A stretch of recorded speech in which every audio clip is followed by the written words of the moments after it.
ایک ہندو کا لیکچر میں نے سنا جو نظر لگتی ہے نا، نظر، اس کے خلاف بیان کر رہا تھا. وہ لاکھوں کا مجمع بیٹھا ہوا ہے، جو موٹیویشنل اسپیکر ہوتے ہیں نا، جو آپ کو موٹیویٹ کرتے ہیں. ایک کو موٹیویٹ سے مجھے پتہ نہیں کیوں ایک دم موٹی کا ویٹ یاد آ جاتا ہے.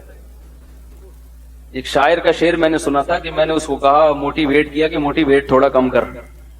ایک شاعر کا پورا شعر مجھے یاد نہیں، وہ کہہ رہے تھے میں نے اس کو موٹیویٹ کیا کہ موٹی ویٹ تھوڑا کم کر. کسی موٹی کو موٹیویٹ کیا کہ وہ اپنا ویٹ کم کرے، اس سے اس نے موٹیویٹ بنا دیا.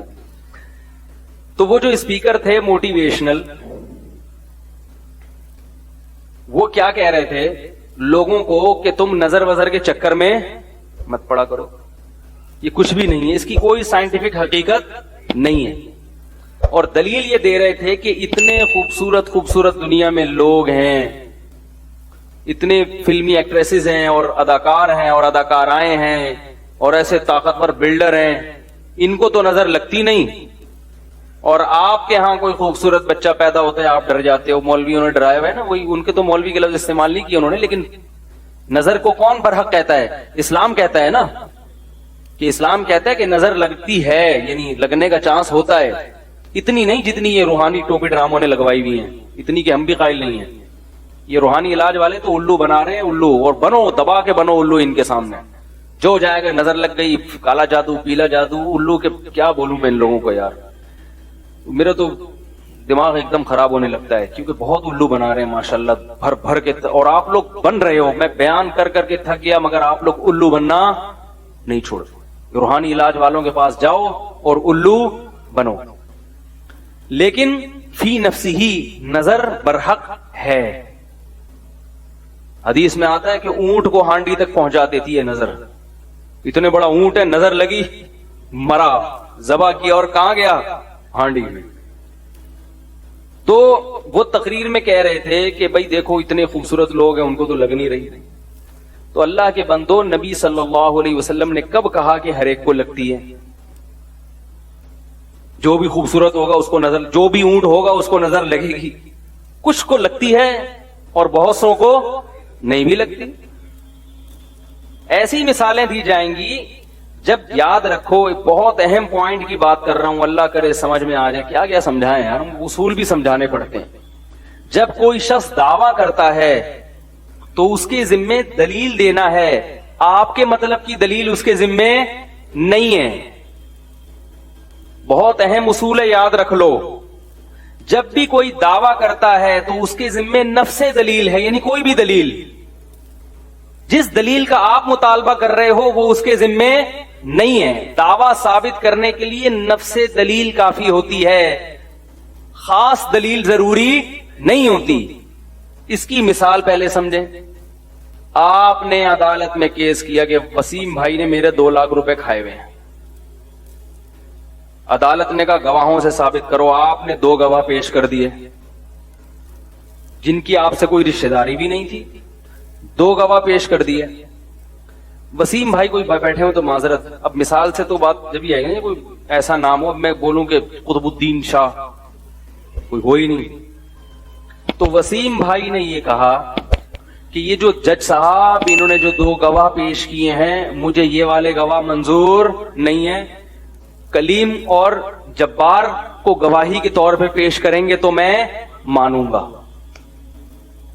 کلیم اور جبار گواہی دیں کہ میں نے 2 لاکھ روپے کھائے ہیں، جج مان لے گا آپ کا دعویٰ؟ بولے گا تو یہ مطلب کہ بھائی جب 2 عاقل بالغ اور نیک عادل ہاں ان گواہوں پہ کوئی اعتراض ہو تو ایک الگ بات ہے کہ بھئی یہ ملے ہوئے ہیں، انہوں نے پیسے کھائے ہیں. بھئی 2 گواہ پیش کر دیے، عادل عاقل بالغ، کافی ہے. آپ یہ کہہ رہے ہو نہیں وہ وسیم ادھر سے کلیم کو لے کر آؤ، جبار کو لے کر آؤ. یہ جہالت کی بات ہے. تو میں یہ کہہ رہا تھا، وہ کہتے ہیں کہ ہندو تقریر کر رہا تھا کہ نظر نہیں لگتی. پہلی بات تو یہ کہ ہمارے پاس نظر کے برحق ہونے کی دلیل کیا ہے. وہ کہتے ہیں ان کی کوئی دلیل نہیں ہے کہ نظر، کوئی سائنٹیفک بات. یہ کہ سائنس ہر چیز کی دلیل نہیں ہوتی. سائنسدانوں کو یہ ابھی تک نہیں پتا چلا، یہ اس بات کی دلیل نہیں کہ یہ ہے ہی نہیں. آپ یہ کہہ سکتے ہیں سائنس یہاں تک پہنچی نہیں ہے، ختم ہو گئی. سائنس نے کب دعویٰ کیا کہ دنیا کی ہر چیز کو ہم نے دیکھ لیا ہے؟ تو آپ یہ نظر کے باطل ہونے کی دلیل بن نہیں سکتی. ہاں یہ کہہ سکتے ہیں کہ مسلمانوں کے پاس اس کے برحق ہونے کی کیا دلیل ہے. ہم کہتے ہیں ہمارے پاس ہمارے پیغمبر کا قول ہے اور مشاہدہ بھی ہے. مشاہدہ بذات خود ایک دلیل ہوتی ہے کہ آپ نے ایک کام ہوتے ہوئے دیکھا اور اس کی وجہ بھی دیکھی, وہ خود ایک دلیل ہے. سب سے پہلے تو ہمارے پاس اگر ہم نبی کو برحق سمجھتے ہیں تو ان کے قول بھی ہمارے لیے کیا ہے؟ بولو بھائی, دلیل ہے. ہم نبی کو برحق سمجھتے ہیں, آپ نہیں سمجھتے تو آپ کے لیے نہیں ہے. ہم آپ سے اس پر بحث کریں گے کہ آپ محمد صلی اللہ علیہ وسلم کے برحق ہونے کی کیا دلیل ہے. جب آپ اس پر آئیں گے پھر آپ کو محمد صلی اللہ علیہ وسلم کی ہر بات سمجھ میں آئے گی. کیونکہ آپ اس کو نہیں مانتے تو آپ سے پھر بحث کرنا فضول ہے. آپ صلی اللہ علیہ وسلم نے فرمایا العین حق, نظر کیا ہے؟ برحق, لگتی ہے. رہا یہ مسئلہ کہ اتنے مشہور اداکار, تو جو علماء ماہرین ہیں نا جنہوں نے اس پہ بہت ریسرچ کی ہے نظر کے بارے میں, وہ یہ کہتے ہیں کہ نظر ایسی چیزوں کو لگتی ہے جسے دیکھ کر انسان اچانک حیران ہو جائے, اور جو اداکار فنکار مشہور ہوتے ہیں نا ان کو دیکھ کے اچانک تبھی مشہور چیزوں کو نظر نہیں لگتی, پہلے سے ذہن میں ہوتا ہے. ممکن ہے کسی کو یہ اشکال ہو کہ جو بڑے بڑے جو کیا ہوتی ہیں وہ جو انعامات جیتی ہیں حسن و جمال کے, ابے اس کو مس ورلڈ جو جیتے نا مس ورلڈ, تو لوگوں کے ذہن میں ہوتا ہے نا پہلی دفعہ جب نظر پڑے گی, ابھی تو شہرت نہیں ہوئی نا, لیکن جس وقت وہ مس ورلڈ بنی تھی اس وقت تو اس کی شہرت, بول لو مس ورلڈ کی بات کر رہا ہوں, جب وہ مس ورلڈ بنی تھی تو اس کو تو فرسٹ ٹائم لوگوں نے دیکھا تھا نا, اس وقت نظر کیوں نہیں لگی اس کو؟ بھائی وہ تو چلو ہم نے دعویٰ کیا جب ایک چیز مشہور ہو جاتی ہے تو نظر لگنے کا چانس ختم ہو جاتا ہے یا تقریباً کم ہو جاتا ہے, لیکن جب پہلی دفعہ وہ اسٹیج پہ آتی ہے اتنی حسینہ, تو اس کو اس وقت نظر کیوں نہیں لگی؟ اس وقت لوگ ذہنی طور پر تیار ہوتے ہیں کہ کوئی بہت بڑی فلم آنے والی ہے اسٹیج پہ. یہ ذہنی طور پر تیار ہونا بھی آپ کو اچھمبے سے باہر نکال دیتا ہے. ایک دم بہت زیادہ حیران نہیں ہوتے آپ, کیونکہ آپ کا ذہن پہلے سے مانوس ہوتا ہے کہ بہت کوئی خوبصورت آئے گی یا آئے گا, کوئی بھی مسٹر ورلڈ آئے گا. نظر عام طور پر ایسی چیزوں کو لگتی ہے جہاں توقع کے بغیر ایک دم, جیسے میں کہتا ہوں نا کہ بھائی مالدار آدمی کو نظر نہیں لگتی, ہاں جو سائیکل سے ایک دم بلڈنگ پہ آ گیا, لینڈ کروزر پہ آ گیا, اس کو نظر لگنے کا چانس بہت زیادہ ہوتا. آپ سائیکل چلا رہے تھے اور کچرا چن رہے تھے, اچانک آپ کا کاروبار ترقی کیا اور 2-3 مہینے میں سوٹ موٹ ٹائی وائی لگا کے لینڈ کروزر میں جا رہے ہیں. ایسی صورت میں نظر لگنے کا چانس, اس لیے یہاں شریعت یہ آپ کو کہتی ہے کہ اپنی نعمت لوگوں کے سامنے ایک دم, بولو بھائی مطلب آہستہ آہستہ, پہلے سائیکل سے 50 خریدو, ہونڈا 50, اگرچہ پیسہ آ گیا آپ کے پاس, لیکن پہلے لوگوں کو مانوس ہونے دو 50 پہ آ گیا. لوگ کہیں گے بڑی بات ہے بھائی 50 کو نظر لگنے کا چانس اتنا, پھر رکشا لو, پھر چنچی پہ آؤ, پھر ایک ٹیکسی خرید لو پرانی سی 78-75 ماڈل, ٹھیک ہے نا, لوگ اس سے مانوس ہو جائیں گے بھائی بڑا ترقی کر رہا ہے. آہستہ آہستہ ترقی کر کے لینڈ کروزر تک پہنچو, ایک دم آسمان پہ پہنچ گئے تو نظر لگتی ہے حاسدین کی, جو جیلس ہوتے ہیں, حسد ہوتا ہے نا یار یہ ہمارے سامنے یہ, تو وہ حسد کی نظر سے دیکھتے ہیں تو واپس سائیکل سے بھی پہلے تو سائیکل پہ تھے اب سائیکل سے بھی کچرا کنڈی پہ آ گئے بالکل ہی. تو ایک دم جھونپڑی میں رہتے تھے ایک دم پلازا بنا لیا, تو وہاں خطرہ ہوتا ہے کہ بھائی یا ایک دم کوئی آپ کو اللہ نے خوبصورت بنا دیا, یا کوئی بچہ پیدا ہوا اچانک بہت ہی خوبصورت, جو عام طور پہ اس قسم کے بچے مارکیٹ میں شارٹ ہوتے ہیں, تو جیسے یوسف علیہ السلام تھے, یا ایسا کوئی بچہ بہت خوبصورت پیدا ہو گیا. عام نارمل بچوں کو کچھ بھی نہیں ہوتا, وہ آپ کو بہت اچھے لگ رہے ہوتے ہیں, محلے والوں کو پوچھو وہ گئے ایسے ہی ہے. ماں باپ کو تو اپنا ہر بچہ بہت پیارا لگ رہا ہوتا ہے نا. بعض دفعہ اپنی نظر بھی انسان کو لگتی ہے, علماء نے بیان کیا ہے, اپنی بھی لگ جاتی ہے. ایک دم بہت ہی کوئی فنٹر بن گئے تو آپ خود ہی جو ہے نا اپنے آپ کو دیکھ دیکھ کے اترا رہا ہے. تو ایسی صورت میں ایک تو حاسدین سے احتیاط کرنی چاہیے, دوسرا کوئی بھی چیز جب دیکھیں تو ماشاء اللہ کہنا چاہیے, اللہ کی حمد و ثنا کرنی چاہیے. میں نے خود سنا ہے بہت لوگوں سے, قربانی کے جانوروں کو نظر لگی ہے, ایک دم اتنا خوبصورت بیل لے آئے ہٹا کٹا, لوگ بھی حیران, اڑے یہ تو گدے کی بھی گدا بھی نہیں کبھی خرید سکا تھا, کیا لے آیا, او اس کو جب اسٹائل سے چلایا, نظر لگی اور دھڑام سے اسی وقت گرا. صحابی کو نظر لگ گئی تھی اسی طرح سے, بہت خوبصورت جسم تھا ان کا, وہ کپڑے اتار کے نہا رہے تھے, کسی نے جب ان کو دیکھا دھڑام سے اسی وقت نیچے گر گئے. تو ہاں اگر کوئی بیچارہ اندر سے ایکس رے نکلا ہوا ہے اس کا, وہ کپڑے اتار کے نہائے تو دوسروں کی نظریں اتر جائیں گی خود بخود. یہ جو لڑکے آتے ہیں نا میرے پاس, حضرت مجھے نظر, میں نے کہا آپ کو نظر لگنے کا کوئی چانس نہیں ہے. آپ نظر کے خاتمے کے لیے آپ کی جو چانپیں, جو جب آپ قمیض اتارتے ہیں, کیونکہ گٹکے اور پان نے نظر کا کانسیپٹ ہی کیا کر دیا ہے, ختم. گٹکے والے کو نظر نہیں لگتی, اتنے گٹکے کھا رہے ہیں اور پتہ نہیں کیا کیا ہو رہا ہے, تو ظاہر ہے صحت ہی نہیں ہے, تو نظر کے چانس ختم ہو گئے. تو جب بھی کسی کو دیکھیں, کوئی اچھی چیز ہو, خوبصورت چیز ہو, ایک دم کوئی پرکشش ہو, تو کیا کہنا ہے بھائی, ماشاء اللہ. ماشاء اللہ کا مطلب جو اللہ نے چاہا, یعنی یہ تو اللہ نے چاہا ہے تو اللہ نے ایسی, اللہ کا کمال ہے, اس کا کمال نہیں ہے. تو جب اللہ کی طرف نسبت کر دی جاتی ہے تو نظر لگنے کا امکان کم ہو جاتا ہے. ایک بات خوب اچھی طرح سے سمجھ لیں, میرا جو تجزیہ ہے نا, اس زمانے میں گمراہی کی سب سے بڑی وجہ ہے ادھوری تحقیق. ادھوری تحقیق. کوئی شخص بھی کسی بھی معاملے میں پوری تحقیق کرنے کے لیے تیار نہیں ہے. ہمارے پاس دو ہی راستے ہیں, یا تو کسی چیز کے بارے میں مکمل تحقیق کرو, یا پھر جو پہلے سے محقق ہے اس کی تقلید کرو. اس کے علاوہ آپ کے پاس کوئی آپشن نہیں ہے.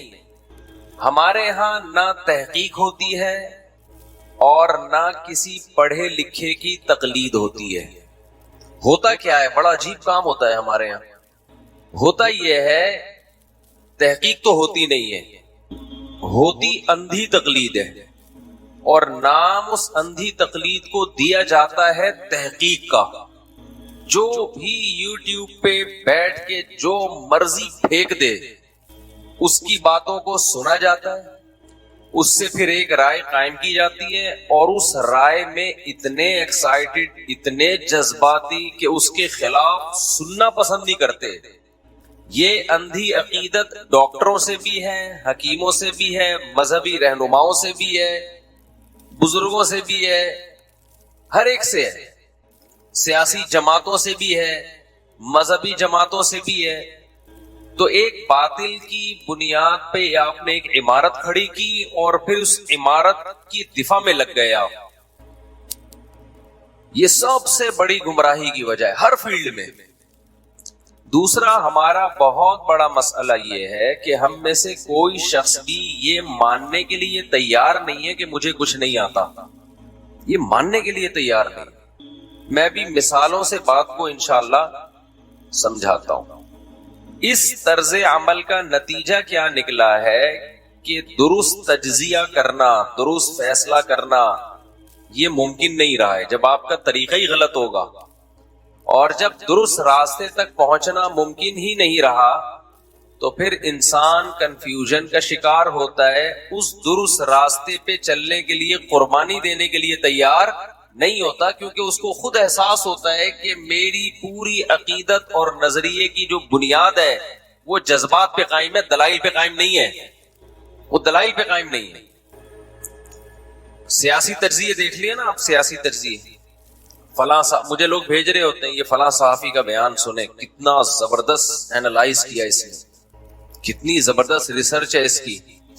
وہ سمجھتے ہیں کہ مفتی صاحب یہ صحافی کو سن کے نا مجھے بڑی شاباش دیں گے, یار خاندانی کام ہو گیا. تو میں ان کو جواب دیتا ہوں کہ یہ صحافی جس شخص کے بارے میں تبصرہ کر رہا ہے اس شخص کے بارے میں تو ایک معیار ہے. میں زیادہ ڈیٹیل میں نہیں جاؤں گا کیونکہ پھر ایک نئے تجزیے شروع ہو جائیں گے یوٹیوب پہ. میں تو ایک اصولی بات کروں گا نا. میں نے کہا کسی بھی شخصیت کے بارے میں جب تجزیہ کیا جاتا ہے نا, کوئی بھی الزام لگے, دیکھو دنیا میں اصول یہ ہے, جب بھی کسی پہ کوئی الزام لگتا ہے تو ملزم کو حاضر کیا جاتا ہے کہ نہیں کیا جاتا, ملزم کو صفائی کا موقع دیا جاتا ہے کہ نہیں دیا جاتا, بولو نا, دیا جاتا. نہیں, قانون تو یہ ہے نا کہ دیا جائے, پریکٹیکلی نہیں دیا جا رہا وہ ایک الگ بات ہے. میں پاکستانی عدالتوں کی بات نہیں کر رہا, ایک اصول کی بات کر رہا ہوں. اول تو پاکستانی عدالتوں میں بھی موقع تو دیا جاتا ہے, اتنا بھی نہیں ہے کہ موقع ہی نہ دیا جاتا ہو. صحیح ہے, صحیح. حضرت ایسے نا اندھی لگ جاتی ہے. یہ کہہ رہے ہیں کہ بالکل موقع نہیں دیا جاتا. اگر عدالتوں میں ایسا اتنی دھاندلی ہو رہی ہوتی نا تو پورا نظام کی ایسی کی تیسی ہو چکی ہوتی. کوئی بھی اٹھ کے جاتا, ہم سے کتنے لوگوں کو دشمنی ہے, جا کے کیس دائر کر دیتا تو کیا کورٹ فوراً وارنٹ جاری کر کے مجھے اندر کر دے گی یا موقع دے گی؟ ٹھیک ہے, دھاندلیاں بھی ہوتی ہیں, لفافے بھی جاتے ہیں, لیکن پوری دنیا میں کہیں بھی ایسا نہیں ہے کہ ایک شخص جائے اور صرف اس کے دعوے پر, اس کے بیان پر ملزم کو ملزم سمجھ کے اریسٹ کر دیا جائے. تو دنیا میں کہیں بھی, یعنی قانون یہ ٹھیک ہے اس کے خلاف ہوتا ہوگا, لیکن لا تو یہی ہے نا. عقل کیا کہتی ہے؟ جس پہ بھی الزام لگا ہے جب تک اس سے خود نہ رابطہ کیا جائے یا اس سے اس کو موقع نہ دیا جائے, اس وقت تک اس الزام کو سچا ثابت نہیں مانا جاتا. لیکن آپ ٹی وی پہ دیکھ لو اینکروں کو, صحافیوں کو, فلاں ایسا ہے, فلاں ایسا ہے, فلاں ایسا ہے, فلاں ایسا ہے, فلاں یوں ہے, فلاں یوں ہے, فلاں سے پوچھو, پوچھتے ہی نہیں ہے. اچھا یہاں لوگ ایک بات بھی کہتے ہیں کہ ہمارا فلاں سے رابطہ ہی نہیں ہے, تم کیسے پوچھیں؟ بھائی ہم کیسے پوچھیں؟ تو دیکھو, اگر آپ کا کسی سے رابطہ ممکن نہ ہو اور اس پہ الزام لگ رہا ہو اور آپ کہو کہ ہم کیسے پوچھیں, بالکل صحیح ہے کہ ہر شخص سے آپ کے لیے صفائی طلب کرنا ممکن نہیں ہے. اس کا حل یہ ہے کہ پھر آپ خاموشی اختیار کر لیں کہ یار ہمیں نہیں پتا یہ الزام ٹھیک ہے یا غلط ہے, کیونکہ ہمارے لیے تحقیق ممکن نہیں ہے. سمجھ میں آئی بات کی نہیں ہے؟ دیکھو ایک آدمی آپ سے آ کے کہتا ہے کہ فلاں چور ہے, فلاں سے آپ کا رابطہ ممکن نہیں ہے, آپ پوچھتے ہو یار تمہیں کیسے پتا چلا کہ وہ چور ہے, اس نے دلائل دیے مختلف. آپ کو یار ہو سکتا ہے ان سب باتوں کا اس کے پاس کوئی جواب ہو. جس نے الزام لگایا وہ کہہ رہا ہے کہ بھائی آپ پوچھ کے دیکھ لو, آپ کہ میرا رابطہ ممکن نہیں ہے. کہا جب آپ کا رابطہ ممکن نہیں ہے تو جو میں کہہ رہا ہوں اس کو مان لو. تو مان لو گے کیا؟ کوئی قانون کہتا ہے مان لو؟ آپ کہو گے یار چونکہ میرا رابطہ ممکن نہیں ہے تو نہ میں آپ کو غلط کہتا ہوں نہ اس کو غلط کہتا ہوں, کیونکہ ہو سکتا ہے اس کے پاس کوئی دلیل ہو, مجھے تو نہیں پتا آپ سچ بول رہے ہیں کیا, وہ سچا ہے, لہذا میں اس بارے میں کیا کرتا ہوں, خاموشی. لیکن آپ قوم میں چھوٹے سے چھوٹا آدمی, بڑے سے بڑا آدمی اٹھا کے دیکھ لو, پاکستان میں خاموش کوئی بھی نہیں ہے. ایک بندہ بھی خاموش نظر نہیں آئے گا کہ یار مجھے نہیں پتا صحیح کون ہے غلط کون ہے. ہر شخص کو سب کچھ معلوم ہے پاکستان میں. ہر ادارے کے بارے میں رپورٹ ہے ہر شخص کے پاس, ہر شخصیت کے بارے میں رپورٹ ہے ہر شخص کے پاس, اور ہر مذہبی اسکالر کے بارے میں رپورٹ ہے, ہر سیاستدان کے بارے میں رپورٹ ہے, ہر ادارے کے بارے میں رپورٹ ہے, یورپ کے بارے میں رپورٹ ہے, امریکہ کے بارے میں رپورٹ ہے, روس کے بارے میں رپورٹ ہے, ہٹلر کے بارے میں رپورٹ ہے, محمد بن قاسم کے بارے میں رپورٹ ہے, بنو امیہ کے بارے میں رپورٹ ہے, بنو عباس کے بارے میں رپورٹیں ہی رپورٹیں ہر شخص کے پاس. اور ایسے کانفیڈنٹ ہوتا ہے وہ اپنی رپورٹوں میں کہ جیسے اس پر وحی نازل ہوئی ہے اور جبریل نے اتر کے اس کو فلاں کے بارے میں بتایا. تو یہ اصول ذہن میں بنا لیں, پروپیگنڈے سے متاثر نہ ہو, خاموشی اختیار کریں جب تک یقینی علم نہ آ جائے. ہمیں اپنی زبانوں کو کیا دینا ہے, لگام دینی ہے. بھائی ہمیں نہیں پتا, لیکن یہ کہتے ہوئے جان نکلتی ہے. منہ سے یہ کہہ دینا بھائی میرے پاس معلومات نہیں ہے. مجھے لوگ آ کے پتہ نہیں کس بیسیوں قسم کے لوگوں کا واسطہ پڑتا ہے, مجھ سے کہتے ہیں نا, میں کہتا ہوں مجھے نہیں پتا, کہتے ہیں آپ کو نہیں پتا. بھائی ہمیں ہی نہیں پتا یار, ساری چیزیں ایک آدمی کو تھوڑی پتا ہوں گی. لیکن میں حیران اس پر ہوتا ہوں کہ مجھے نہیں پتا جو بیسیوں لوگوں سے ملتا ہے, اور آپ کو پتا ہے جو سارا دن میں کسی سے بھی نہیں ملتے, اس کو سب پتا ہے, اور ہمیں سمجھا رہا ہوتا ہے سر پہ مسلط ہو کے کہ یہ بیان دو آپ. تو یہ چیز ہر لحاظ پہ انسان کو گمراہ کرتی ہے, سیاسی سطح پہ بھی, معاشی سطح پہ بھی انسان کو تباہ کرتی ہیں یہ چیزیں. آپ دیکھ لینا جو تجزیے, صحافیوں کے تجزیوں سے کبھی متاثر بولو نہ ہوا کرو. یوٹیوب کے اور ٹی وی پہ جو صحافیوں کے تجزیے ہیں, بہت کچھ گیم کھیلا جاتا ہے, بہت کچھ دائیں بائیں کیا جاتا ہے. میں نہیں کہہ رہا ہوں صحافیوں کو جھوٹا بولو, آپ جھوٹا بولنے کی بھی کوئی دلیل نہیں ہے. آپ یہ فیصلہ کرو بھائی ہمیں نہیں پتا کہ ٹوپی کرا رہا ہے, گھما رہا ہے یا سچ بول رہا ہے, میرے پاس اس کی نالج نہیں ہے. یہ تو ایک طے شدہ حقیقت ہے میرے بھائی. ہمارے ملک میں صحافی بہت سارے وہ لفافہ خور ہیں. ان کی ایک پالیسی ہوتی ہے. آپ کہیں گے مفتی صاحب آپ کو کیسے پتا چلا, آپ نے اتنا بڑا الزام لگا دیا. جب آپ صحافیوں کو سننا شروع کرتے ہیں نا تو آپ کو ایک چیز کا اندازہ ہوگا کہ یہ کسی ایک بات پہ ٹکتے نہیں ہیں. ان کا سب سے بڑا مسئلہ ان کے ساتھ یہ ہے کہ کسی ایک بات پہ ٹکتے نہیں. دوسری بات یہ کہ یہ وہ بات کر رہے ہوتے ہیں بسا اوقات جس کے سائیڈ ایفیکٹ زیادہ ہے اور پازیٹیو ایفیکٹ کم ہے. اس کا مطلب قوم سے ہی مخلص نہیں ہے, ملک سے ہی مخلص نہیں ہے. تو جو آدمی ملک اور قوم سے مخلص نہ ہو, کیا وہ صحیح ہو سکتا ہے؟ کیا اس پہ اعتماد کیا جا سکتا ہے کہ یہ جو بیان دے رہا ہے یہ 100% درست ہے؟ قرآن کہتا نہیں ہے کہ فاسق اگر کوئی خبر لے کر آئے تمہارے پاس تو جب تک آزاد ذرائع سے اس کی تصدیق نہ ہو جائے اس خبر کو سچا مت سمجھو. تو جب ایک آدمی کا فاسق ہونا ثابت ہو گیا کہ یار یہ ایسی بات کر رہا ہے, اس کے جو منفی اثرات ہیں وہ زیادہ ہیں. ہمارے حضرت مفتی رشید احمد صاحب رحمہ اللہ کے سامنے جب کوئی کسی کی غیبت کرتا تھا نا تو حضرت فرمایا کرتے تھے جب بھی کوئی آپ کے سامنے کسی کی غیبت کرے تو ایک جملہ اس کو بول دیا گیا کہ یار تم جس کا جرم میرے سامنے بیان کر رہے ہو میں نے اس کو برائی کرتے ہوئے دیکھا نہیں. تم نے دیکھا اس کو, وہ چھپ کے برائی کر رہا تھا, تم نے اس کو دیکھ لیا. تم پہ فرض تھا کہ اس کی برائی پہ پردہ ڈالتے, تم نے پردہ ڈالنے کے بجائے میرے سامنے بیان کر دیا. تو تمہارا برا ہونا تو میری نظر میں ثابت ہو گیا. اس پر تو دلیل ہے, میں مشاہدہ کر رہا ہوں. اس کی برائی میں نے اپنی آنکھوں سے دیکھی نہیں ہے. تو تمہاری برائی پر تو میں گواہ ہوں کہ تم 2 نمبر آدمی غیبت کر رہے ہو. نمبر 2, غیبت کی وجہ سے تمہارا برا ہونا, فاسق ہونا, گنہگار ہونا بھی ثابت ہو گیا. اور برے آدمی کی خبر پہ اعتماد نہیں ہوتا. تو ہمیں کیا اعتماد کو تو سچ بول رہا ہے کہ جھوٹ بول رہا ہے. کتنی آسانی سے مسئلہ حل کیا کہ نہیں کیا. بھائی کیا ہو گیا, 2 منٹ میں مسئلہ حل ہو گیا. بھائی کوئی آپ کے سامنے آگے غیبت کر رہا ہے کسی کی, کسی نے کوئی چھپ کے گناہ کیا, کسی نے دیکھ لیا آپ کے سامنے آ کے بیان کر رہا ہے, تو یار ہمیں اس کا تو پتہ نہیں لیکن تیرا پتہ ہے کہ تو 2 نمبر آدمی. تو بعض صحافی ٹیلی ویژن پہ اس طرح کے ان کے اسٹیٹمنٹ ہیں, ایسے تبصرے ہیں جس سے رزلٹ کیا نکل رہا ہے, آپ کے دل میں ملک سے محبت کے بجائے نفرت, اداروں سے محبت کے بجائے نفرت.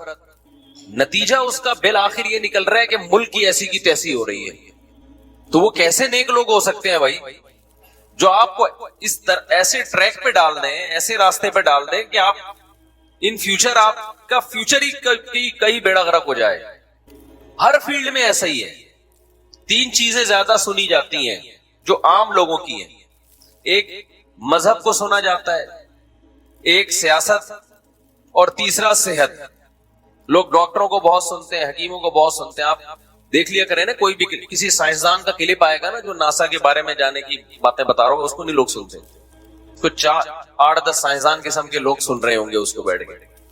ہمارے ہاں پاکستان میں جو سب سے زیادہ جو چیزیں وائرل ہوتی یا پھر بے حیائی, جن لوگوں کا یوٹیوب پہ چینل نہیں چل رہا ہوتا اپنی بیگم کو لے آئے مارکیٹ میں, دے دنادن چینل چلنا شروع ہو جاتا ہے. بیگم کو ادھورے لباس میں لے آئے, تھوڑا بے حیائی والی ویڈیو بنانا شروع کر دیں بیگم صاحبہ کی یا بہن گھر کی لیڈیز, تھوڑا سا فحش لباس ہو تو آپ دیکھو ٹھک ٹھک چینل ایک دم بوس مارتا ہے.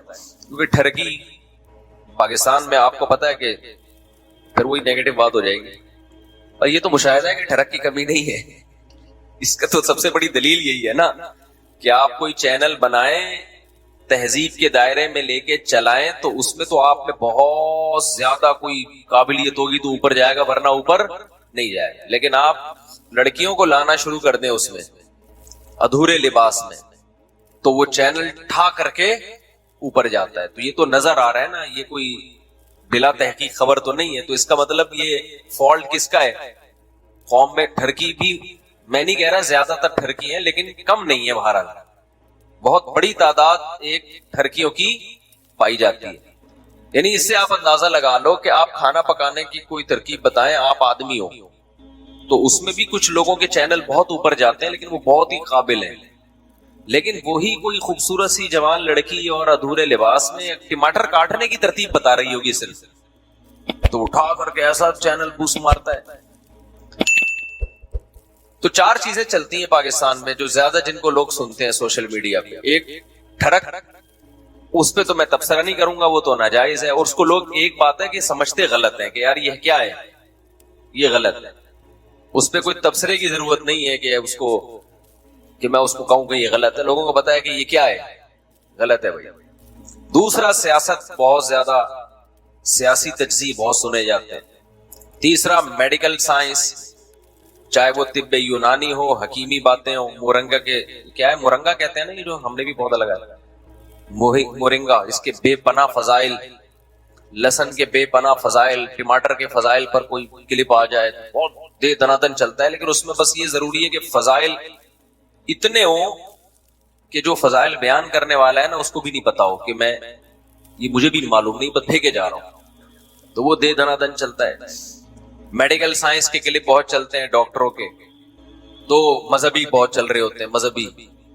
ان تمام شعبے میں جن میں ہمارے لوگ بہت زیادہ سوشل میڈیا کو سنتے ہیں، ان تمام شعبوں میں یہ فالٹ ہے کہ تحقیق یا تو محقق کی تقلید کرو، کوئی ایسا ریلائبل ڈاکٹر ہے جس کا ڈاکٹر ہونا ثابت ہو جائے کہ یہ سمجھدار ڈاکٹر ہے، پھر وہ تحقیق پیش کر رہے ہیں، مان لو کہ یار صحیح کہہ رہا ہوگا. لیکن اگلے کا ہی نہیں پتا چل رہا آپ کو کہ یہ خود کتنا وزن ہے اس کا، پھر وہ تحقیق بھی پیش کر رہا ہے نا، تو آپ میں یہ صلاحیت نہیں ہے کہ آپ یہ پہچان سکو کہ یہ صحیح تحقیق پیش کر رہا ہے یا غلط تحقیق. لوگ کہتے ہیں ریفرنس، حوالے. یار کسی بھی کتاب میں لکھ کے کچھ بھی پیش کر دو حوالہ ہی بن جاتا ہے، وہ عوام کو کیا پتا چلے گا کہ کیا ہے یہ. ایک صاحب مجھ سے کہنے لگے جنازہ کے بعد دعا، میں نے کہا ثابت نہیں ہے نماز جنازہ کے بعد دعا. کہہ رہے کسی کتاب میں لکھا ہے. میں نے کہا کتاب میں جنازے کے بعد دعا ہونا لکھا ہوگا تو ہم مانیں گے، نہیں ہونا لکھا تو کچھ بھی نہیں ہوتا. ایسے تو بہت ساری چیزیں نہیں ہیں دنیا میں. یعنی مینٹل لیول دیکھو جب کسی چیز کا دعویٰ کیا جاتا ہے نا تو اس کا ہونا ثابت کیا جاتا ہے، اس کا نہ ہونا ثابت نہیں کیا جاتا. سمجھ میں آ رہی ہے بات؟ میں ایک مثال اکثر دیتا ہوں نا، میں کہتا ہوں یہ زید نے میرے پیسے چوری کیے اور کورٹ میں لے گیا میں اس کو کہ جی زید صاحب نے میرے پیسے چوری کیے. کورٹ کہے کہ تم یہ ثابت کرو کہ تم اس نے چوری کی ہیں. میں کہوں گا جج صاحب میں تو ثابت نہیں کرتا کہ اس نے چوری کی ہیں، آپ یہ ثابت کریں کہ اس نے چوری نہیں کی ہے، یا یہ زید ثابت کرے گا کہ میں نے چوری بولو نہیں کی. تو جج کیا کہے گا کہ یار آپ پہلے دماغ کا علاج کرائیں، ٹھیک ہے نا، اس کے بعد پھر آپ عدالت میں.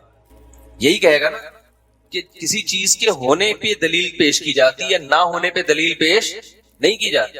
اب نماز جنازہ کے بعد جو دعاؤں کا رواج ہو گیا ہے، تو جب پوچھا جاتا ہے کہ بھئی یہ کہاں سے ثابت ہے، تو کہہ رہے ہیں منع کہاں ہے، منع کہاں ہے. اس کی تھوڑی دلیل ہوگی، دلیل کسی چیز کے وجود کی ہوتی ہے کہ یہ کہاں ہے، نبی نے کہاں نماز جنازہ کے بعد دعا مانگی، آپ دکھائیں یہ. تو جیسے اس کے بعد آپ کسی سے مطالبہ کر رہے ہو کہ یار اس کی کوئی دلیل پیش کرو ہمارے سامنے، اور اگلا یہ کہنا شروع میں پتہ نہیں مثال کیا دے رہا تھا، اتنی کھچڑی پک رہی ہوتی ہے بیان میں، بہت ساری چیزیں نا آپس میں مکس ہو رہی ہوتی ہیں. کیا مثال دے رہا تھا یہ وہ تو سنی تو جاتی ہیں. ہاں میں اس کے ایک واقعہ بیان کر رہا تھا کہ میں نے یہ دلیل دی، میں نے کہا یار نماز جنازہ کے بعد دعا ثابت نہیں ہے. تو وہ جواب میں کہنے لگے کہ کہاں لکھا ہوا ہے کہ ثابت نہیں ہے. میں نے کہا یہ کہیں نہیں لکھا ہوا کہ ثابت ہے، یہ لکھا ہوا ہونا ضروری نہیں ہے کہ ثابت نہیں ہے. ایسے تو بہت ساری چیزیں ہیں جو آپ نکال کے لے آؤ گے، پھر بہت ساری چیزیں ہیں نا آپ نکال کے لے آؤ گے کہ یار منع بھی تو نہیں ہے. مثال کے طور پر اذان سے پہلے صلاۃ والسلام پڑھا جاتا ہے، ہم کہتے ہیں یہ کہاں ثابت ہے حدیث میں، تو جواب یہ ملتا ہے کہ منع کہاں ہے، منع کہاں ہے. تو میرے بھائی پھر لا الہ الا اللہ جب اذان ختم ہوتی ہے تو آگے محمد رسول اللہ بھی لگا دیں آپ اس میں آگے. ہم جب کہیں گے تو آپ نے اذان میں محمد رسول اللہ کا اضافہ کر دیا صلی اللہ علیہ وسلم، تو آپ کہہ سکتے ہیں اذان میں منع کہاں ہے کہ لا الہ الا اللہ کے بعد محمد رسول اللہ نہ بولو، منع کہاں ہے. پھر اگر کسی نے اللہ اکبر شروع میں 4 دفعہ پڑھا جاتا ہے، 6 دفعہ پڑھنا شروع کر دیا، آپ کا یار یہ اذان تو اللہ اکبر 4 دفعہ تھا، شروع میں آپ نے 6 دفعہ کہاں سے کر دیا؟ 6 دفعہ منع کہاں ہے؟ تو ہم یہ کہیں گے یہ 6 دفعہ لکھا ہوا کہاں ہے، یہ دکھاؤ. یہ تھوڑی ہوگا کہ منع کہاں ہے. اسلام تو مکمل ہو چکا نا، جتنا ہم تک پہنچا ہے اتنا ہم مانیں گے، اس میں اپنی طرف سے ایڈیشن ہم نہیں کریں گے. تو اب اگر کوئی شخص کوئی ریسرچ، ہاں مجھ سے وہ کہنے لگے لکھا ہوا کہاں ہے. جب میں نے یہ مثال دی نا، میں نے کہا جب کوئی چیز ہوتی ہے تو اس کے ہونے کا ثبوت پیش کیا جاتا ہے، نہ ہونے کا ثبوت پیش نہیں کیا جاتا. لیکن وہ مصر رہے کہ نہیں جی کسی کتاب میں دکھائیں، یہ جنازے کے بعد ہوا ثابت نہیں ہے. لکھا ہوا ہے یا نہیں ہے؟ بار بار میں نے کہا لکھا ہوا ہے. کہہ رہے کہاں لکھا ہوا؟ میں نے کہا میں نے ابھی لکھا ہے گھر جا کے، یا نہیں لکھا تو گھر لے جا کے لکھ دوں گا، آپ کو دکھا دوں گا، دیکھو یہ کیا ہے، لکھا ہوا ہے. ہر چیز میں بغیر تحقیق، اور جو تحقیق کے اہل نہیں ہیں وہ اپنے آپ کو محقق کہتے ہیں، جو تحقیق کے اہل نہیں ہیں. پروپیگنڈا اتنا ہے. یہ جو آج کل کے 2 نمبر مذہبی اسکالرز آ رہے ہیں نا، یہ خوب سمجھ لیں، جب دلائل سے کسی کی بات کا جواب دیا جائے نا، ان میں اگر تحقیق کا مادہ ہوتا یہ خود درست ہوتے. تو ایک کام تو یہ کرتے کہ جب بھی کسی بات کا جواب دلیل سے دیا جاتا ہے، ان کی کسی بات کا جواب، تو اس پوری دلیل کو نقل کرتے کہ بھائی زبردست جواب آیا بھائی، پھر اس پہ اعتراض کرتے کہ اس جواب میں یہ کمزوری ہے. لیکن میں نے جتنے مذہبی اسکالر یوٹیوب پہ 2 نمبر دیکھے ہیں، ان میں ایک بھی حق پرست نہیں ہے. جب ان کی تحقیق کے خلاف تحقیق پیش کی جاتی ہے نا، وہ اس تحقیق کو پبلک کے سامنے لاتا ہی نہیں ہے. اس کا مطلب وہ اپنا نظریہ تھوپنے پہ لگے ہوئے ہیں. وہ خود تحقیق نہ کرنا چاہتے ہیں، نہ لوگوں کو سیدھا راستہ دکھانا چاہتے ہیں. ورنہ بتاتے نا کہ یار زبردست بات سامنے آ گئی تو میرا تو نظریہ غلط ثابت ہو گیا، تو میں تو چونکہ حق کا متلاشی ہوں، لہذا یہ دیکھو یہ زبردست بات میرے سامنے آ گئی. لیکن جتنے 2 نمبر مذہبی اسکالرز ہیں جن کا علماء سے لنک نہیں ہے، وہ سب میں یہ چیز آپ کو کامن نظر آئے گی کہ جب ان کی بات کا جواب دیا جائے وہ اس کو غائب کر دیتے ہیں، پی جاتے ہیں. اس کا مطلب وہ تحقیق نہیں کرنا چاہتے. ہم دارالعلوم کورنگی میں تھے، میرا متعدد مرتبہ دارالعلوم کورنگی میں بڑے علماء کی جوتیوں میں بیٹھنے کا ہمیں موقع ملا مجلس تحقیق میں.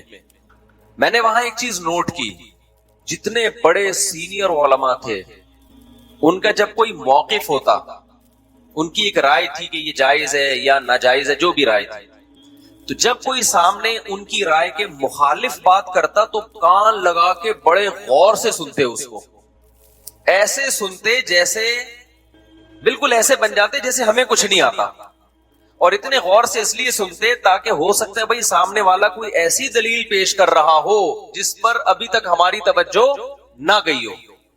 ہم ان کے انداز سے بڑے متاثر ہوتے کہ اتنے بڑے لوگ ہیں اور کوئی چھوٹا بھی بات کر رہے ہیں نا تو ایسے کان لگا کے سن رہے ہیں اور کہتے ہیں بھائی ہم تو بیٹھے اس لیے تاکہ ہمیں سیکھنے کا موقع ملے. جب آپ کا یہ اسٹائل ہوتا ہے نا تو یہ علامت ہوتی ہے کہ آپ اپنی رائے تھوپنا نہیں چاہتے بلکہ واقعی آپ حق کے متلاشی ہیں. آپ چاہتے ہیں کہ حق ہو. ہمارے ہاں قوم میں بھی یہ فالٹ ہے، قوم بھی سیدھا راستہ نہیں چاہتی. ہمارے محلے میں نا ایک چور پکڑا گیا، اس سے یہ واقعہ سمجھ میں آئے گا جو میں بتانا چاہ رہا ہوں. ہمارے محلے میں بچپن کا واقعہ ہے، ایک بندہ تھا بے روزگاری سے متاثر ہو کر اس نے کسی کے گھر میں چوری کی، پکڑا گیا، پولیس والوں نے طبیعت سے ڈھونڈا اس کو، خیر کچھ دن کے بعد جیل سے چھوٹ کے آ گیا. مجھے ایک دن اپنا واقعہ بتا رہا ہے، میں نے کہا کچھ دن کے بعد ملنے کے لیے گیا، کیا حال ہے بھائی خیریت سے؟ کہہ رہا خیریت نہیں ہے. میں نے کہا کیوں؟ کہہ رہے یار جہاں بھی کہیں چوری ہوتی ہے نا تو پولیس والے احتیاطاً سب سے پہلے اٹھا کے مجھے کوٹتے ہیں. کہہ رہے وہ جرم تو میں نے کیا تھا، میرا پٹنا بھی بنتا تھا، کٹنا بھی بنتا تھا، اب تو میں نے نہیں کیا بھائی، کیونکہ شک کس پہ جاتا ہے پولیس والوں کو سب سے پہلے؟ اسی پہ جاتا ہے. شک جانا منع نہیں ہے لیکن صرف وسوسے اور شک کی بیس پہ کوٹنا پیٹنا یہ کیا ہے؟ اب مجھے نہیں پتا وہ صحیح کہہ رہا تھا غلط کہہ رہا تھا، بظاہر تو لگ رہا تھا کہ صحیح کہہ رہا ہے کیونکہ جس طرح سے وہ غمزدہ بیٹھا ہوا تھا. کہہ رہا یار پورے محلے میں کہیں چوری ہو تو احتیاطاً مجھے لا کے پہلے چترول لگائے جاتے ہیں کہ تو نے تو نہیں کیا، جب ثابت ہو جاتا ہے میں نے نہیں کیا چھوڑ دیتے ہیں مجھے. پھر کہہ رہے کہیں چوری ہو تو پھر مجھے اٹھا کے پہلے میرے چترول لگتے ہیں، بھائی تو نے تو نہیں کیا. کہہ رہے یار میں واجب الچترول بن گیا ہوں میں تو. بلا وجہ پٹ رہا ہوں میں. اگر بالفرض پولیس والے ایسا کر رہے تھے تو صحیح کر رہے تھے, غلط کر رہے تھے؟ غلط کر رہے تھے نا. اب میں اگر پولیس تھانے میں جا کے کہتا یار کیوں بلا وجہ ایک آدمی کو کوٹ رہے ہو, کہتے ہیں بلا وجہ نہیں, یہ پہلے چوری کر چکا ہے. ہم کہیں گے ایک دفعہ کیا ہے تو اس کا پٹنا بنتا ہے نا. آپ کہیں, وہ کہیں گے نہیں یہ ہے ہی چور. بھائی چور بھی ہے لیکن ہر کیس اس کے کھاتے میں کیسے ڈال رہے ہو جب تک دلیل نہ ہو آپ کے پاس؟ تو آپ 100 دفعہ کہو عدالتیں چور ہیں, فلانے چور ہیں, ڈمکانے چور ہیں, لیکن اس کا یہ مطلب کہ آپ عدالت کے ہر فیصلے کو کہو کہ یہ کیا ہے, غلط ہے. اس کی کیا دلیل ہے آپ کے پاس؟ کوئی دلیل. آپ کے پاس کون سی دلیل ہے؟ اس کا مطلب آپ بھی جھوٹے ہو. اگر عدالت جھوٹی ہے تو آپ بھی 2 نمبر ہو, پھر اس کا مطلب ہے. تو یہ مذہبی منجن ہے جو بک رہے ہیں. کسی پہ کچھ بھی بلی ڈال دو اور پھر اس پہ کورٹ کو بھی حق حاصل نہیں ہے کہ وہ آزاد طریقے سے وہ تجزیہ کرے کہ یہ الزام ٹھیک ہے یا غلط ہے. ہر آدمی کہتا ہے میرے حق میں فیصلہ آئے تو عدالت ٹھیک ہے, میرے اگینسٹ جا رہا ہے تو یہ امریکی غلام ہے, یہ چور ہے سارے کے سارے. اور اپنے سیاسی لیڈروں سے عقیدت میں بار بار کہتا ہوں اتنی کرو جتنی قیامت کے دن افورڈ کر سکو, اتنی کرو. دیکھو سیاسی لیڈروں کے بھی پینترے بدلتے ہیں. آج جس سے دشمنی ہے کل ہو سکتا ہے اس کے جگری دوست ہو. آپ ایک سیاسی لیڈر کی محبت میں کسی دوسرے کو برا بلا کہہ رہے ہو, جہنمی کہہ رہے ہو, چور کہہ رہے ہو, فلانا کہہ رہے ہو, کل اس کا اس سے اتحاد ہو گیا, وہ تو چائے پیے گا اس کے ساتھ بیٹھ کر, آپ کس منہ سے اس سے ملو گے جا کے؟ کہتے ہیں کسی سے دشمنی اتنی رکھو جو فیوچر میں دوستی کرنی پڑے تو برداشت کر لو, اور دوستی اتنی رکھو کہ دشمنی کرنی پڑے تو دشمنی بھی افورڈ کر سکو. سمجھ میں آ رہی ہے بات کہ نہیں آ رہی ہے؟ تو اتنا آگے جاتے کیوں میرے بھائی؟ آپ بولو بھائی میرا خیال یہ ہے, میرا ترجیح یہ ہے کہ نیک آدمی ہے, لیکن یار میں نے ذاتی طور پہ میں جانتا نہیں ہوں, بس خیال ہے میرا, اس سے آگے مت جاؤ. یا میرا خیال ہے کہ یہ آدمی ٹھیک نہیں ہے, بس اس سے آگے جانے کی کوشش مت کرو. میرے بارے میں ابھی کسی نے کلپ چلایا ہوا ہے, میں ٹاپک چھیڑتا نہیں ہوں لیکن کچھ چیزیں نا پھر آنا شروع ہو جاتی ہیں. میں نے کوئی اسلام 360 کے بارے میں بیان دیا تھا کہ اس میں ترجمے میں غلطی ہے. اسلام 360 والوں نے رابطہ کیا ایڈمن سے, ہم سے بھی رابطہ ہوا کہ بھئی ہمارا ترجمہ نہیں ہے, ہم تو مختلف علماء کے ترجمے لے کے ڈال دیتے ہیں, تو ہمیں اس سے غرض نہیں ہے صحیح ترجمہ ہے غلط ترجمہ ہے, ہم نے ہر مکتبہ فکر کا ترجمہ قرآن کا ڈال دیا ہے. اب جس کو جس مکتبہ فکر پہ اعتماد ہے وہ اس کا ترجمہ پڑھ لے. بات کلیئر ہو گئی. میں نے بیان دے دیا بھائی اسلام 360 کے بارے میں میرا تجزیہ تھا, میں اس سے رجوع کرتا ہوں. اب میرے یہ دونوں بیانات, کل میں نے ایک شارٹ کلپ دیکھا, 2 نمبر ہی دیکھیں, یہ پروپیگنڈا ہے جس سے لوگ متاثر ہو رہے ہیں, اور اسٹائل ہر جگہ یہی چل رہا ہے لوگوں کا, یعنی سیاسی سطح پہ بھی یہی چل رہا ہے اور مذہبی سطح پہ بھی یہی چل رہا ہے. تو میرا پہلا بیان چلایا گیا, میں کہہ رہا ہوں اسلام 360 والوں نے قرآن کا ترجمہ غلط کیا ہے. درمیان میں کسی صاحب کا بیان چلا, میں نے مفتی صاحب کو دھمکی دی تمہاری ایسی کی تیسی کر دوں گا, یہ بیان ہٹواؤ, رجوع کرو. فوراً میرا بیان آ رہا ہے, میں رجوع کا اعلان کر رہا ہوں. امیج کیا جا رہا ہے کہ مفتی صاحب ڈر گئے, یہی جا رہا ہے نا. نیچے لوگوں کے کمنٹ سب ہے یہ دیکھو, یقیناً 2 الگ الگ بیانات ہیں, مگر یہ جو بیچ میں دھمکی جن صاحب کی آ رہی ہے نا, اس رجوع کا اس دھمکی سے کوئی تعلق نہیں ہے. اور بیچ میں جو دھمکی آ رہی ہے اس میں دھمکی میں یہ بھی الفاظ آ رہے ہیں کہ ہم نے یہ دھمکیاں دی, ہم ایسی کی یوں کر دیں گے, ایسی کی تیسی کر دیں گے, رجوع کا اعلان کرو, شام سے پہلے پہلے رجوع ہو جانا چاہیے.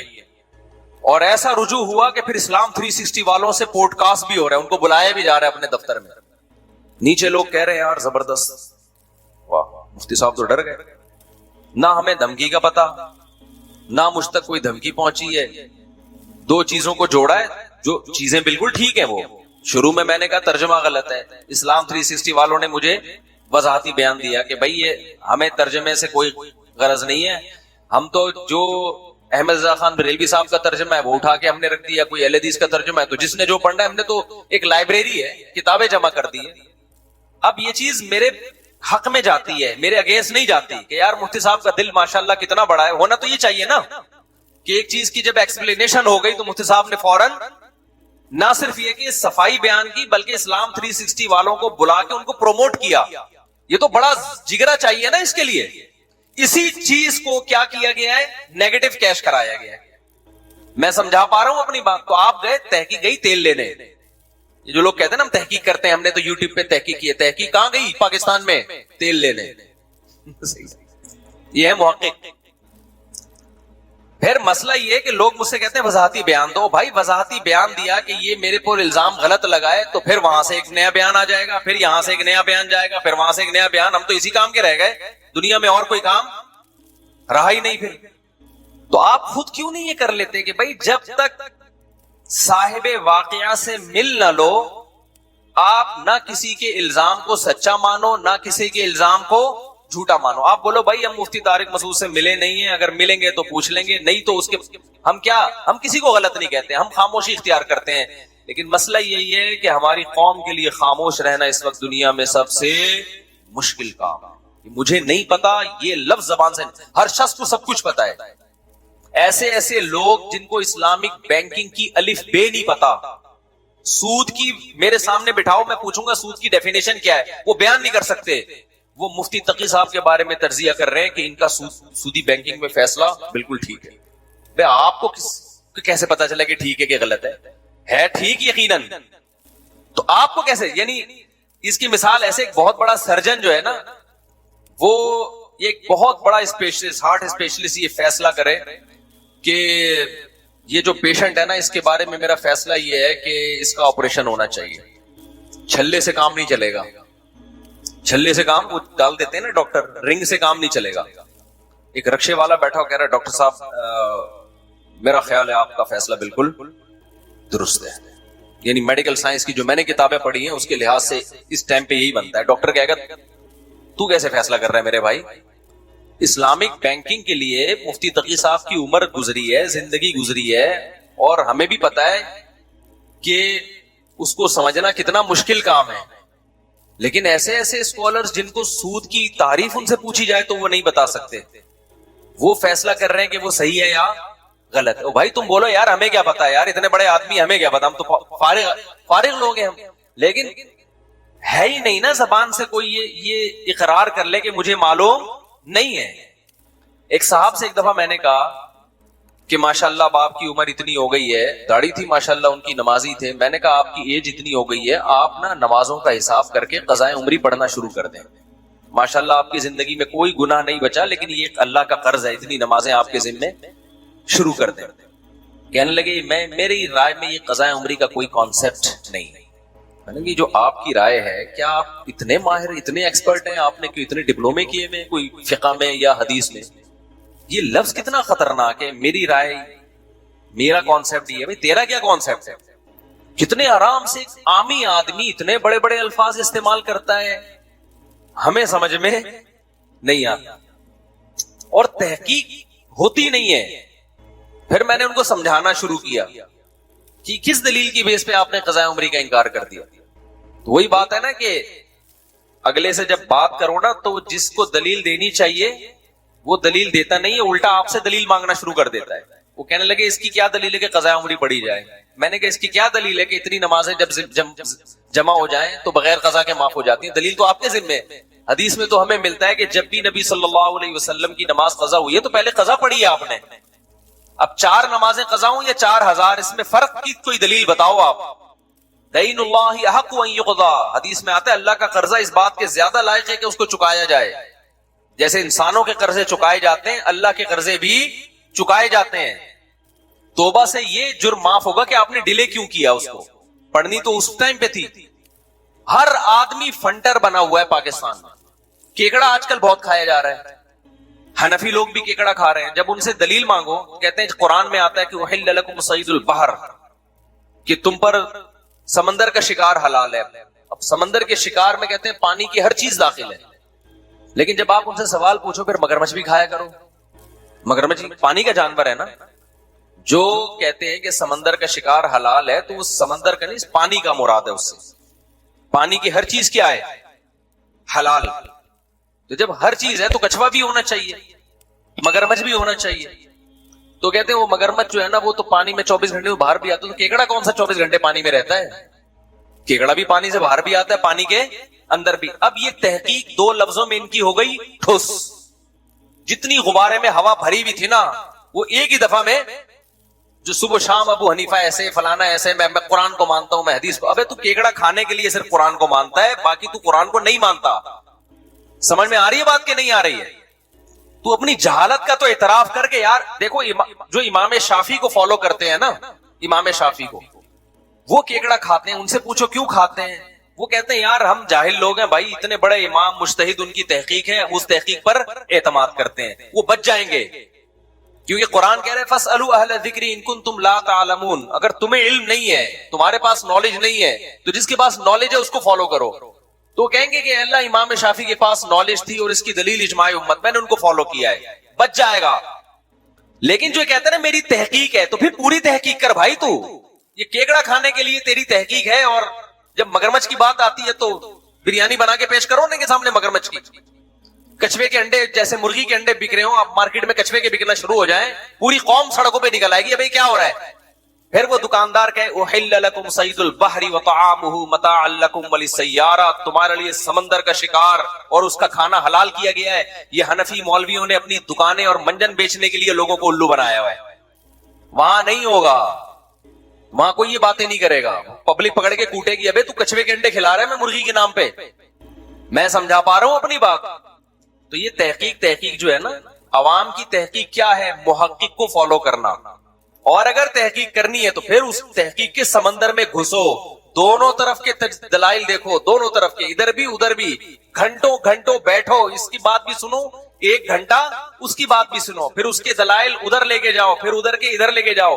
اس طرح 6-7 مہینے کے بعد جا کے جو رزلٹ آئے گا وہ تحقیق کہلائے گی، اور اس میں بھی غلطی کا بہت امکان ہوگا، کیونکہ آپ اس لیول کے پڑھے لکھے نہیں ہو، اس میں بھی امکان ہوگا کہ آپ شاید غلطی پر ہو، ابھی بھی کہیں نہ کہیں فالٹ ہو رہا ہو آپ سے۔ تو لا ادری کہنا سیکھو، لا ادری کہ مجھے معلوم نہیں ہے، جب تک یقینی تحقیق نہ ہو جائے۔ امام مالک جو اتنے بڑے مجتہد بنے نا، وہ لا ادری کا عربی میں مطلب ہے مجھے نہیں پتا، وہ اتنے بڑے عالم بنے نا یہ کہہ کے کہ مجھے معلوم نہیں ہے۔ جب انسان مان لیتا ہے نا مجھے معلوم نہیں ہے، اس کے بعد اس کے لیے علم کے دروازے کھلتے ہیں، سیکھنے کے دروازے کھلتے ہیں۔ جب آپ کو یہ فیصلہ کر لیا کہ مجھے معلوم ہے، تو جس کو پہلے سے پتا ہو کہ مجھے معلوم ہے وہ سیکھتا ہے۔ مجھ سے کوئی کہے کہ جی آپ مفتی صاحب اردو سیکھو، میں سیکھوں گا؟ بولو نا، نہیں سیکھوں۔ میں کہوں گا یار میں اردو اسپیکنگ ہوں، میں اردو گھرانے میں پیدا ہوا بھائی، میں کیوں سیکھوں؟ کوئی کہ انگلش سیکھ لو، امکان ہے کہ میں سیکھنا شروع کر دوں، کیوں؟ میں مانتا ہوں یار میں انگلش میں ایکسپرٹ، بولتے کیوں نہیں؟ تو یہاں امکان ہے کہ شاید سیکھ لے۔ لیکن اگر مجھ سے کوئی پوچھے مفتی صاحب انگلش سیکھ لو، میں کہوں میں ایکسپرٹ ہوں، مجھے ضرورت ہی نہیں۔ اور دلیل کیا ہے؟ دلیل یہ کہ مجھے انگلش آتی ہے، اور اس کی دلیل ہے دس از a boy, this is a girl, اور دس از بیچ کا۔ آج کل ایک نئی جنس بھی آ گئی، this is between boy and girl, یہ والی گلابی انگلش بولنا شروع کر دو۔ آپ کہیں یار یہ کیا بول رہے ہو یار؟ جو ریممبر تھا مجھے فارگیٹ تھا، وہ کیا ہے؟ پورا پہلا مصرع یاد نہیں آ رہا۔ ہم جسے، ہاں جو ریممبر تھا مجھے فارگیٹ تھا، ہم جسے سمجھے تھے دس وہ دیٹ تھا۔ کیا شاعری بھی آ گئی بھائی، یہ تو بہت ہائی لیول کی ہو گئی نا۔ کیا ہم جسے سمجھے تھے دس وہ دیٹ تھا، دماغ ایسا دہی بنی کہ جو ریممبر تھا وہ بھی فارگیٹ ہو گیا، اور ہم جسے دس سمجھ رہے تھے وہ دیٹ ہو گیا۔ تو اور میں دلیل دینا شروع کر دوں مجھے انگلش آتی ہے، تو یقیناً ایک جاہل آدمی سمجھنے لگے گا کہ واقعی آتی ہے، لیکن جس کو آتی ہوگی نا وہ کہے گا اس کو بالکل، اس سے پتا چل رہا ہے کہ اس کو بالکل بھی نہیں۔ یہی ہو رہا ہے میرے بھائی، جو آج کل مذہبی اسکالرز آ رہے ہیں جو علماء سے ہٹ کر ہیں، ایک جاہل آدمی سمجھتا ہے یہ بہت پڑھا لکھے ہیں یہ لوگ، لیکن خدا کی قسم علماء کو پتا ہوتا ہے کہ ان تلوں میں تیل بالکل بھی نہیں ہے۔ ہم چھوٹے بچے تھے ڈرامہ دیکھتے، ڈرامے نہ دیکھا کریں، بچپن کی کچھ چیزیں بتا دیتا ہوں میں، ایسا نہ ہو کہ دیکھنا شروع کر دیں۔ جب مفتی صاحب نے ڈرامے دیکھے تو پتہ نہیں یہ تو بہت ثواب ہوگا۔ بچپن کے ہمارے گھر میں ٹی وی نہیں تھا، اڑوس پڑوس میں جا کے دیکھ لیا کرتے تھے، اور اس زمانے کے ڈرامے بھی ایسے تھے، اس میں تو خواتین کے سروں پہ دوپٹے، ضیاء الحق کا دور تھا، وہ خواتین کے سروں پہ دوپٹے ہوتے تھے اور بڑے گھریلو لائف دکھائی جاتی تھی۔ تو ڈرامے میں یہ دکھایا کہ ایک باہر سے نا ایک لندن سے کوئی بندہ آیا کسی گاؤں میں، اور گاؤں میں دیسی لوگ ہوتے ہیں، اب وہ باہر سے جب آئے تو انگلش کے الفاظ بہت استعمال کرتا تھا۔ تو جب جو گاؤں کا وڈیرا تھا یا جو بھی تھا اس کو شرمندگی ہوئی، تو یہ طے ہوا کہ دونوں نے کا مقابلہ ہوگا کہ کون زیادہ اچھی انگلش بولتا ہے۔ اب جو لندن سے آیا تھا وہ تو فرفر انگلش بولتا تھا، اور یہ جو گاؤں کا دیسی تھا جو بھی وڈیرا تھا، اس کو کہاں انگلش آتی بیچارے کو۔ اب جناب دونوں آمنے سامنے آ کے بیٹھے، کہ جی انگلش کا مقابلہ ہو رہا ہے. ہونا یہ چاہیے کہ ان دونوں کے مقابلے کے لیے جس کو ثالث بنایا جائے, جو فیصلہ کرے گا کہ ان میں صحیح کون ہے, وہ بھی تو ایکسپرٹ ہونا چاہیے نا. یہ وہ عوام فیصلہ کرے گی جن کو خود انگلش نہیں آتی. ایکسپرٹ فیصلہ کرے گا نا. بٹھا دیا عوام کو, عوام فیصلہ کرے گی کون صحیح انگلش بول رہا ہے اور کون غلط. عوام کو انگلش کا ایک لفظ نہیں آتا, اور جس کو ثالث بنایا ہے فیصلہ کرنے کے لیے اس کمبخت کو بھی انگلش نہیں آتی تھی. اب دونوں کے مقابلے شروع ہوئے نا. یہ پورے انگلش میں پورے الفاظ بول رہا ہے. الفاظ کے دوران اس نے جگ کا لفظ استعمال کیا اور گلاس. گلاس کو انگلش میں گلاس ہی کہتے ہیں, جگ کو بھی جگ کہتے ہیں. وہ جو دیہاتی تھا نا, اس نے آئیں بائیں شائیں مارنا شروع کر دیا. ABCDFGHIJKLMNOPQRSTUVWXYZ اس طرح کے نا بہت لمبی فضول قسم کی 1 2 3 4 5 6 7 8 9 10 11 12 13 14 15 16 پھینک رہا ہے. لوگ کہہ رہے ہیں یار کیا انگلش ہے یار. آخر میں فیصلہ یہ ہوا کہ یہ جو لندن سے آیا ہے نا, اس نے 2 الفاظ اردو کے استعمال کیے, ایک جگ اور ایک گلاس. اس لیے یہ ہار گیا. اور اس نے ایک لفظ بھی اردو کا استعمال, سمجھ رہے ہو کہ نہیں سمجھ رہے. تو یہ جو عوام کہہ رہی ہوتی نا وہ فلاں اسکالر بھائی کیا تحقیق لے کر آیا ہے بھائی, وہ بھائی جان یہ علماء سے پوچھو. یہ کس سے پوچھو؟ علماء سے پوچھو. لوگ فوراً جواب کہتے ہیں ابے علماء تو منجن بیچ رہے ہیں. یار سارے منجن بیچ رہے ہیں, سارے غلط ہیں. اور جس کے بارے میں آپ یہ فیصلہ کرنے جا رہے ہو اور خود فیصلے کے اہل بھی نہیں ہو, آپ کو خود بھی نالج نہیں ہے, وہ چند لوگوں کے بارے میں آپ نے کہہ دیا کہ یہ ٹھیک ہے, جن کے بارے میں آپ کوئی کرائٹیریا نہیں, کوئی معیار نہیں آپ کے پاس. کیسا قیامت نہیں آئے گی تو اور کیا ہوگا؟ تو کنفیوژن پیدا نہیں ہوگی تو اور کیا ہوگا پھر؟ تو یہ پاکستان کا جو فیوچر ہے نا یہ بہت ڈینجر, ہر لحاظ سے. صحتوں کا بھی بیڑا غرق ہونے والا ہے, مذہب کا بھی بیڑا غرق ہونے والا ہے, سیاست کا تو ہو چکا ہے بیڑا غرق. سیاست میں جو ابھی اکھاڑ پچھاڑ چل رہی ہے اس کا تو پتہ نہیں کیا انجام ہوگا آگے چل کے. بھائی کوئی بھی سیاست میں صحیح ہو غلط ہو, نقصان کس کو ہو رہا ہے؟ کنٹری کو ہو رہا ہے نا. نقصان تو ملک کو ہو رہا ہے. پہلے ملک تو دیکھو نا یار, اپنے لیڈروں کو کیوں اتنی اس عقیدت محبت میں ہو گئے. آپ ریاست کو دیکھو, ریاست کا فائدہ کس میں ہے؟ لوگ کہتے ہیں یار یہ ہمارے حکمرانوں نے, اسٹیبلشمنٹ نے بیڑا غرق. ابے بھائی انہوں نے تو بیڑا غرق کر دیا, تم تو نہ کرو نا بیڑا غرق. ایک صاحب مجھے کہنے لگے ابے یہ لوگ تو باہر بھاگ کے اپنی, یہ تو ملک تباہ بھی ہو گیا, ان کو کیا فکر ہے, یہ تو باہر نکل جائیں گے. تو میں نے کہا اس سے تو اور زیادہ ہمارا فرض بنتا ہے کہ ملک کو بچائیں ہم, کیونکہ یہ تو باہر نکل جائیں گے. ہم کہاں جائیں گے؟ وہی ہے نا, ہمارے ایک دوست تھے, وہ کسی طوائفہ نے نا اس کو اشارہ کیا, مجھے اپنا واقعہ بتا رہے تھے. تو کہہ رہے میں چلا گیا. میں نے پوچھا جی کیا کام ہے؟ کہتی مجھے لے کے بھاگ جا. کہتے میں نے کہا میں تجھے لے کے بھاگوں گا, مجھے کون لے کے بھاگے گا؟ یعنی میں تجھے اگر شیلٹر دوں گا تو مجھے کون شیلٹر دے گا؟ تو بھائی اگر ہمارے حکمران ایسے ہیں کہ یہ ملک سے بھاگ جائیں گے, پھر تو ہمارے لیے اس ملک کو بچانے کی فکر اور زیادہ ضروری ہے نا. تو میرے بھائی میں کسی کو نہ گدھا کہہ رہا ہوں نہ کوئی انسان کہہ رہا ہوں, میں تو آپ کو صرف یہ بتا رہا ہوں کہ ہم نے کیا کرنا ہے. ہر سطح پہ مذہب کو بھی بچانے کی کوشش کرنی ہے. ایسے اسکالر جن کی وجہ سے لوگوں میں مذہب سے نفرت پیدا ہو رہی ہے, لوگ ایتھیسٹ ہو رہے ہیں. بعض اسکالرز کی تقریریں بڑی اٹریکٹیو ہوتی ہیں, لیکن اس کا ریزلٹ کیا نکل رہا ہے؟ آپ کو علماء سے نفرت. جب علماء سے نفرت تو اس کا آخر میں نتیجہ کہ آپ پھر کسی کے بھی نہیں رہتے, نہ اس اسکالر کے رہتے ہیں نہ علماء کے رہتے ہیں, کہیں کے بھی نہیں رہتے. آپ ایک ایسے بند گلی میں لا کے آپ کو چھوڑ دیا کہ اب آپ کے پاس نہ ادھر جانے کا راستہ نہ ادھر جانے کا راستہ. تو سیاسی سطح پہ بھی, صحت کے حوالے سے بھی, ہر جگہ پہ یہی کام ہو رہا ہے. تو آج سے نا دیکھو ایک کام کا عزم کر لو, جو میں اصل بتانا چاہ رہا تھا آپ کو. ایک کام کا عزم کر لو کہ جب تک کسی بھی معاملے میں مکمل تحقیق نہیں ہو جائے, آپ زبان سے لفظ بولو نہیں نکالو گے. ہمارے حضرت کی عادت تھی نا, جب کوئی بیعت ہونے کے لیے آتا تو جو بڑے اہم گناہ ہیں جن کو سوسائٹی گناہ نہیں سمجھتی تھی, حضرت اس پہ بیعت لازمی لیتے تھے. حضرت اس پہ لازمی بیعت لیتے تھے کہ میں اس گناہ کو چھوڑوں گا. تو میں سوچتا ہوں کہ جب بھی کوئی میرے پاس آئے نا کہ میں مفتی صاحب توبہ کرنا چاہتا ہوں, اپنے گناہ بتا رہا ہوں, تو میرا یہ ارادہ ہے کہ میں اس سے لازمی اس پہ توبہ کرواؤں گا کہ جب تک کسی چیز کے بارے میں 100% تحقیق نہ ہو جائے, لب کشائی بولو نہیں کرنی. یہ کہنا سیکھو کہ مجھے معلوم نہیں ہے. امام مالک کے پاس ایک شخص آیا, مسئلہ پوچھا اس نے. امام مالک نے کہا لا ادری, مجھے معلوم نہیں ہے اس کا جواب. پھر اس نے دوسرا مسئلہ پوچھا, امام مالک نے کہا اس کا جواب بھی مجھے معلوم نہیں. اس نے 36 سوال پوچھے, 36 کے 36 کے بارے میں امام مالک نے کیا کہا, مجھے اس کا جواب معلوم. لیکن پہلے لوگوں کے ظرف بھی کیا تھے, بڑے تھے. اس نے فوراً جہالت کا فتویٰ نہیں لگا دیا کہ ان کو پتہ ہی نہیں ہے. بہت سی باتیں نہیں معلوم ہوتی انسان, لیکن وہ یہ کہنا سیکھے کہ مجھے معلوم نہیں ہے. ہمارے پاس دن رات کتنے مسائل آتے ہیں. میں اپنے چھوٹوں سے پوچھ رہا ہوتا ہوں, یار یہ میرے ذہن میں اس کا جواب نہیں. اپنے شاگردوں سے, یار ذرا بتاؤ اس کے کیا جواب ہے, تحقیق کرو اس میں.